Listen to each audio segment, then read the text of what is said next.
What's going on, everyone? So reports came out earlier today that the Lakers are interested in bringing back Spencer Dinwiddie as well as bringing in Gary Trent Jr. Neither guy has been signed up to this point. Spencer Dinwiddie as well as Taurean Prince, but Taurean Prince ended up going to the Milwaukee Bucks to rejoin Darvin Ham, which, I can't really blame him the way that Darvin Ham loves to play Taurean Prince. But Spencer Dinwiddie kind of been based on rumors going around that he's kind of waiting to see what the Lakers do, how the Lakers approach this. And Gary Trent seems to be kind of gauging that as well. Again, kind of just rumors spreading around. We don't know what their heads are at or what they're really thinking, but kind of makes sense, right? They haven't made any moves. They haven't really signed anybody. Gary Trent Jr. is a guy that the Lakers have almost had in trade several times. They had a deal essentially done a couple years ago with the Knicks and the Raptors where THT would have went to the Toronto Raptors, and they would have gotten Cam Reddish and then potentially Gary Trent Jr. But then the Knicks kind of wanted more, and it kind of all fell apart. You know how 3-team deals go. But the Lakers would have to do a consolidation trade, which they are expected to do. I know a lot of people are like, they're not going to trade, they're not going to do this, they're not going to do that. Well, they're going to at least, more likely than not, do a dump trade, even just to free up their taxpayer mid-level exception. It's just they're trying to see, can they do a trade to unload those guys without just having a salary dump, right? Because say Jerami Grant, who I want to touch on in this video, as well as Gary Trent specifically, those two guys.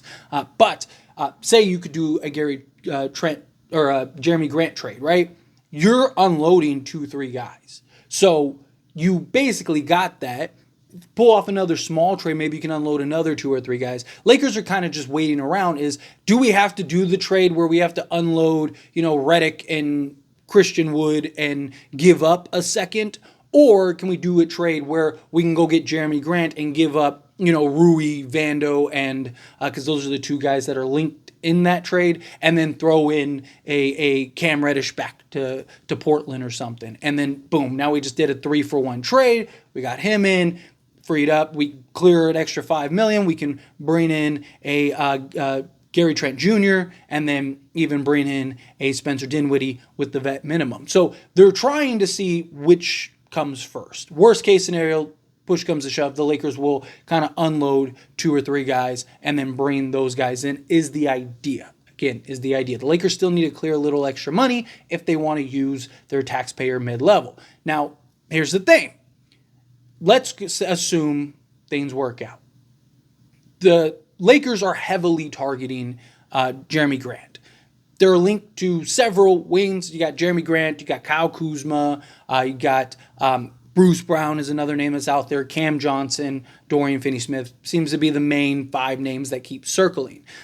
Ideally, in my opinion, Jerami Grant is the best out of all of them. He also has the highest asking price, but I think if you can get him and you can bring him in and slot him at the 3 and then bring in a Gary Trent Jr., I think that would be a really solid move for the Lakers. And if the Lakers bring back Spencer Dinwiddie as well, I actually really like the idea of starting Spencer Dinwiddie and Gary Trent Jr. in the backcourt, right? Problem is one, how would D'Lo take that? Which the Lakers are trading D'Lo. Maybe they're not so worried about it, but you still want D'Lo to produce. You still want D'Lo to perform. Also, will the Lakers do that with Austin Reeves? Will the Lakers bring Austin Reeves off the bench? Because I just look at Spencer Dinwiddie, especially if you can make a D'Lo trade, then you're going to need a point guard. Spencer Dinwiddie makes a ton of sense to kind of fill that void. It's not a coincidence that when D'Lo missed that one game and Spencer Dinwiddie got to play the D'Lo role, he had by far the best game with the Lakers. Why? Because he's not a 3-and-D wing. He is a point guard that is best with the ball in his hands, making plays. Yes, he can play off ball a little bit, but he's best at kind of using athleticism, being a point of attack, as well as facilitating and running the pick and roll and doing all that stuff, right? Darvin Ham, I spoke heavily about how he failed to properly utilize both all 3 guys in Rui Hachimura. He was out of position a lot. But Christian Wood and Spencer Dinwiddie were the 2 guys that just drove me crazy because I just feel like both could have been so much more impactful than they were. But I trust JJ Redick if you bring back Spencer Dinwiddie. If they keep Christian Wood, we'll see. Right now, reports are that Jackson Hayes is the guy that they prefer over Christian Wood. A lot of people have said, like, why would you do that? I think two reasons. Again, don't know this for certain, but my guess is, one, he just turned 25.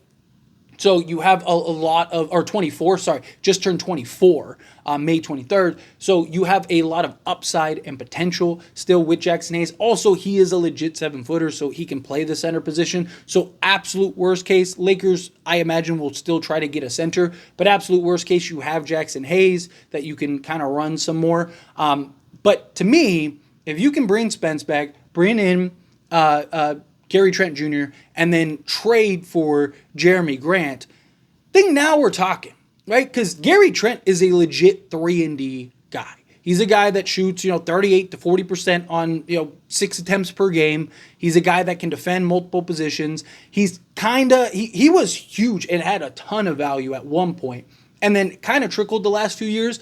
But I think that that's more of just Toronto than it is Gary Trent just regressing, right? I just think Toronto, one, kind of moved him to the back burner because they were trying to run that like positionless, like just didn't work at all. I think they were also terrible. And then I also think that they should have kind of hit the reset button long ago, and they didn't.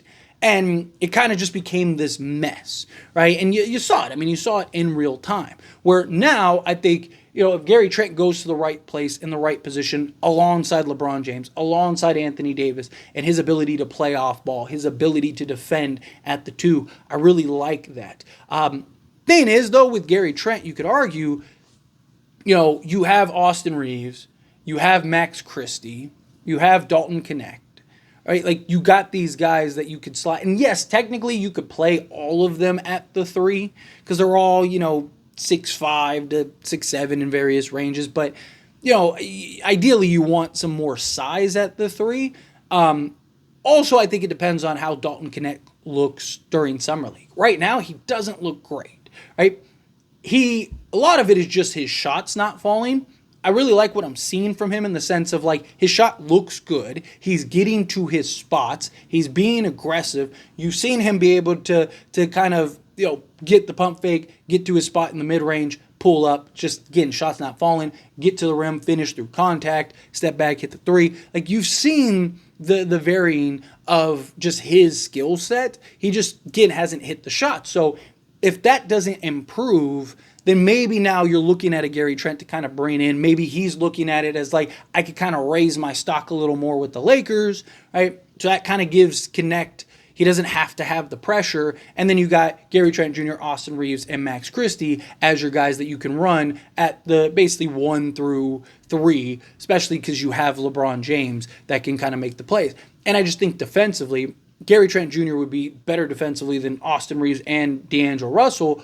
And then if you add in a guy like Jerami Grant, now you got a legit 3-and-D guy. So now, again, if you wanted to, you could do something like Austin Reeves, Gary Trent Jr., Jerami Grant, LeBron James, and Anthony Davis. Now you got basically 4 guys there that could shoot 38 to 40%, and Reeves, Trent, Grant, and LeBron. And then Anthony Davis, you got Grant, Trent, and Anthony Davis as like your main defensive pieces. Austin Reeves, can he kind of get back to just being serviceable? He doesn't have to be elite, doesn't have to be great, but at least just serviceable.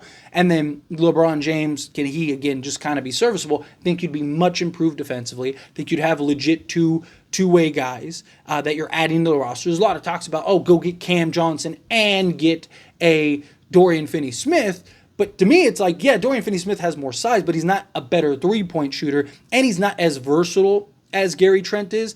The only real argument, I believe, for Dorian Finney-Smith is he's like 2 inches bigger. But I think if you have Jerami Grant that can slot in at the 3, you could always move LeBron to the 3 at times if you needed to. Ideally, you keep Jared Vanderbilt, but they may end up losing him. You have Gary Trent that certain matchups, I think he could defend the 3. He's started at 3 for teams before, but I like him specifically at the 2. Again, I'd prefer to have Reeves come off the bench in that, so that way you have Spencer Dinwiddie, and Spence can use his athleticism and versatility to kind of make the plays, but also kind of be the frontline defense for the guards, where I have my concerns. Austin Reeves just kind of gets blown by every possession, right? And then you're kind of so reliant on him at the point guard spot. But I really like, if worst case scenario, that's what we get. Spence back, which I think he'll be much better, like a lot better. Like, I wouldn't be shocked if he's like a 15, 4, and 8 guy, right? If he under JJ Redick. And then, so you basically get that, which would be an upgrade, right? And then you get, on top of that, you get Gary Trent Jr., who can be anywhere from a 15 to 18 point a game guy on 40% shooting from 3 and defend. And then you bring in Jerami Grant, who, again, could be anywhere from a, 15 to 25 point a game guy. I'm talking more 15 because you're probably playing amongst, LeBron, AD is kind of the third option now. So, but you get that, get legit two-way 3-and-D. You add in, if we could be healthier, you add in a better coach, you add in chemistry amongst the guys that are there, I think we would be much improved. So I personally think, if that's the worst case, I think that's still pretty good. Right? I still think, does that make us a lock contender? That I don't know, but I think we're much better. I think we are anywhere in that potential 3 to 5 range, right? But I think we would have a legit chance. To me, it would just kind of come down to, how do they all mesh, right? How do they work?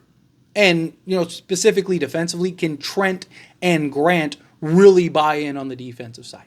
Really buy in. Because if they do, we've seen Jared Vanderbilt and Anthony Davis together make you a top defense. Imagine if you had Gary Trent plus Jerami Grant alongside Anthony Davis. We'd probably be a top defense. I think the offense would be improved. And then, to me, JJ Redick, can he properly have the right offensive and defensive schemes for that group, right?